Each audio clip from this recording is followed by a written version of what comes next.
bem? Então, hoje a gente vai explicar um pouco sobre o nosso experimento, que o tema é fototropismo. A Elo e a Mari vão explicar um pouco como foi o processo. Então, os materiais utilizados são uma caixa de papelão, sementes de cenoura, terra e um pouco de água. As sementes de cenoura demoram normalmente 7 dias para nascer.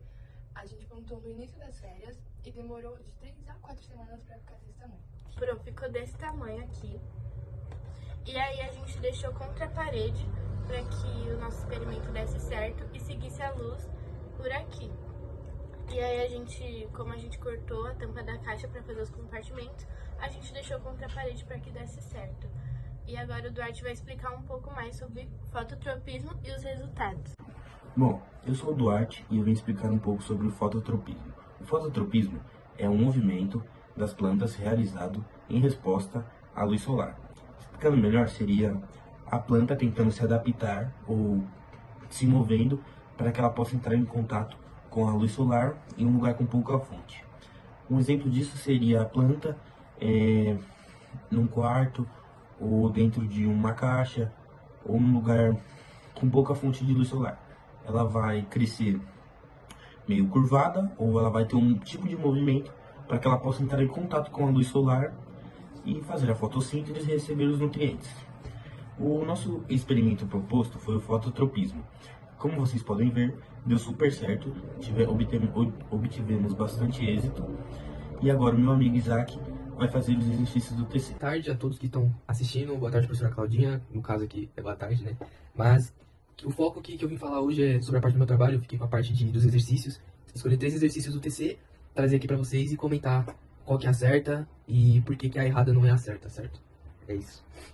Bom, as questões que eu escolhi foi do TC mesmo, questões número 1, 3 e 4, módulo 25 a 3. Abaixo está representado esquematicamente o ápice de um caule. A seta indica o ponto onde a luz incide. Aí a gente vê na imagem que a luz está batendo no 3, né?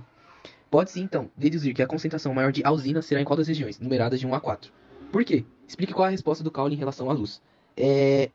Das regiões está falando, né? A resposta é logo a região 2. Por que a região 2? Simples, porque a alzina, ela, se concentra ao lado oposto da luz, né? Da luz do sol.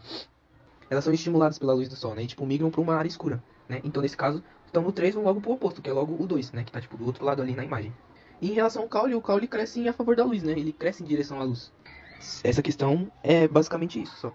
Agora a gente vai pra 4. A 4 diz o seguinte: o desenho ilustra uma experiência simples para demonstrar que a gente vê a planta, beleza. Letra A. A raiz possui geotropismo negativo e o caule geotropismo positivo? Letra B. A raiz possui geotropismo positivo e o caule geotropismo negativo? Letra C. A raiz e o caule apresentam respectivamente fototropismo positivo e fototropismo negativo? Letra D. A raiz e o caule possuem digeotropismo? Letra E. A raiz possui hidrotropismo negativo e o caule hidrotropismo positivo? Bom, a resposta certa é letra B. Por que a letra B? A letra B porque a raiz tem geotropismo, né? Positivo, e o caule é geotropismo negativo. Simples. Mas o que eu queria comentar? Se a gente observar a imagem, a raiz cresce para baixo, né? E o caule está crescendo para cima.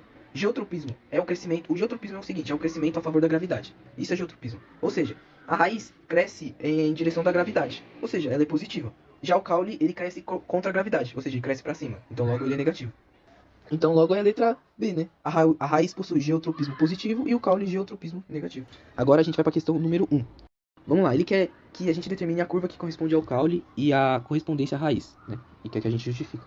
Vamos lá, a curva A é a raiz e a curva B é o caule. A curva A, que é a raiz, ela representa o crescimento da raiz, né?